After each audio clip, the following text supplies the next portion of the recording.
Ban that card. Ban that fucking card. Come on. Do it! Do it! Come on, come on! Come on! Do it now! Fuck you too!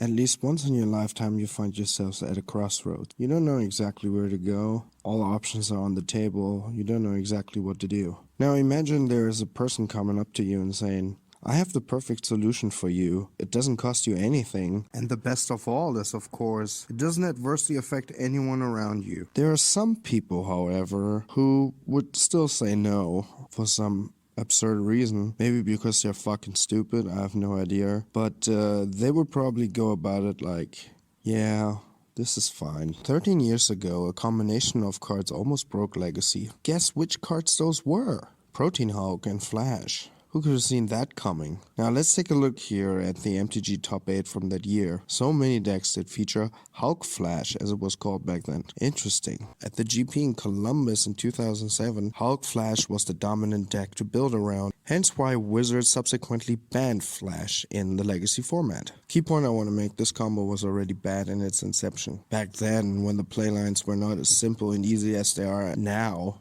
with the printing of Thassa's Oracle, the combo has even become more potent than ever.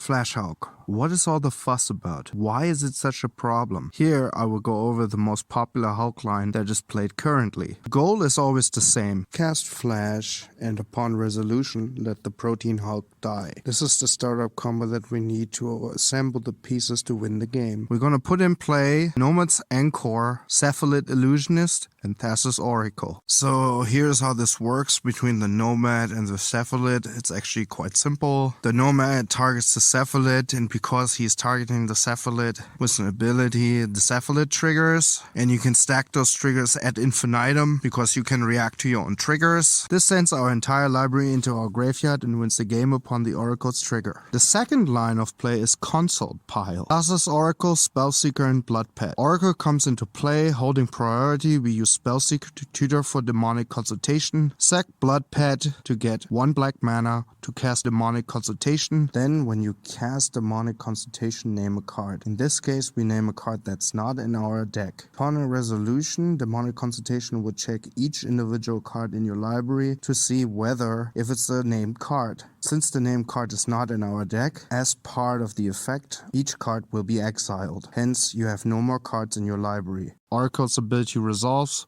we win the game.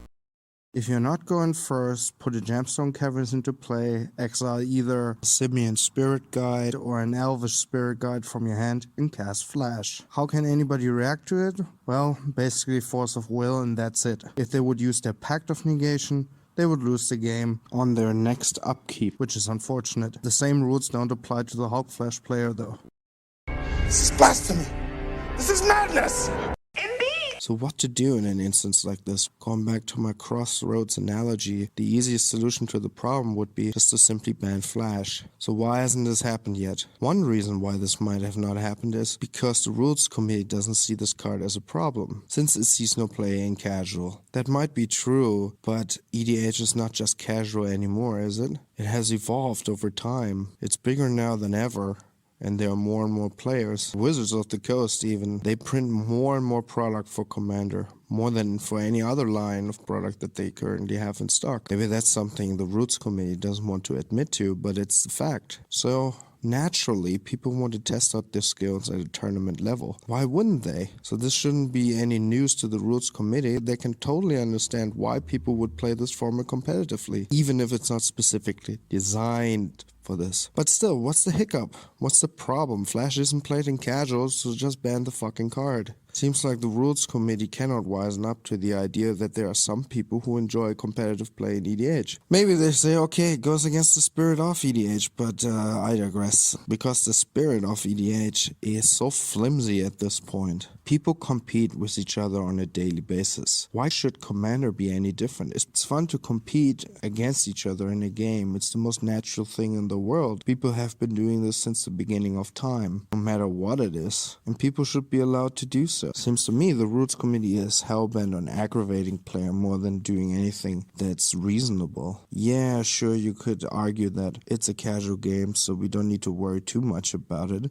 Most people don't even play this particular combo. Flash Hog, of course, is not the only combo that's extremely powerful in EDH. That's why we play this format, because we have access to so many powerful combos. But this is the one that's the most consistent of all, simply for the fact that if you do not counter it at the right time, it's basically game over, and you have to have a lot of pieces in place already that can stop this combo from going off. For example, Containment Priest or Torpor Orb or anything like this. The fact is that Flash Hog can resolve at turn 1 means that it's even more potent. Flash Hog is the equivalent of Voltaic Key and Time Vault, and that's just my own opinion, since they basically decide the game right then and there. And to be honest, Time Vault might be even worse because it's all at sorcery speed. But I digress. If nothing changes and this combo goes unchecked, it will only lead to a more homogenized matter, which means that nothing will ever truly change. If nothing changes, then there will only be more cards printed that even facilitates Hulk Flash strength.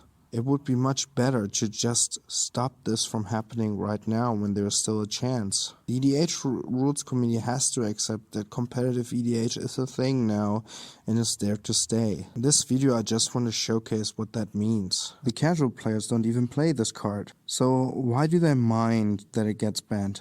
The argument on the perspective of the casual players is cEDH somehow determines the way how the ban list should work. But think about it. Most of the cards the cEDH community wished to be banned is most likely a card that the casual group would like to be banned as well. That's kind of obvious, don't you think? I advocate for a separate ban list. It completely makes sense when you think about it. There are a lot of cards on the ban list that actually don't have much of an impact in competitive EDH. While some people might claim that cEDH and EDH are still the same thing, while they adhere to the same philosophy in one way or another, I completely disagree. Competitive EDH cares about having the most optimal lines of play, but casual EDH is all about playing cards just for the heck of it. It also would relieve some of the stigma that's haunting cEDH at this point in the game. It's an unfortunate thing. A lot of casual players think that cEDH players only play because of egotistical reasons, without really understanding what it's about. cEDH, for me personally,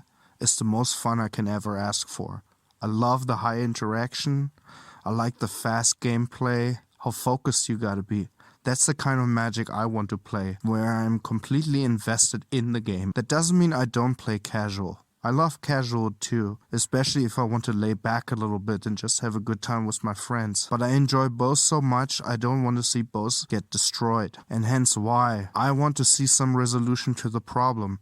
A separate ban list could really help shake up the format a little bit, and we could take a closer look at the current ban list to decide what could come off of it. Most cards on the ban list can't even compete in terms of power level with Flash Hog itself. Completely bonkers to have this card go unchecked in the current EDH meta. Maybe it doesn't affect your table, but definitely does affect tournament play, and tournament play is a thing. I say it again, if it can break Legacy, it definitely will break EDH. Some people argue for more bans. I'm actually arguing against a lot of bans. I feel a lot of decisions that were made in the past are simply wrong, but it boggles the mind to see that a rules committee of competent Magic judges is not able to decide ban a card that's definitely problematic in their format and goes completely against their own philosophy.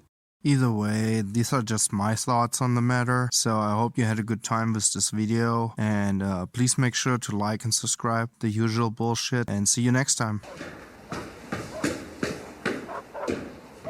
We heard shots. What happened? I sent them a message.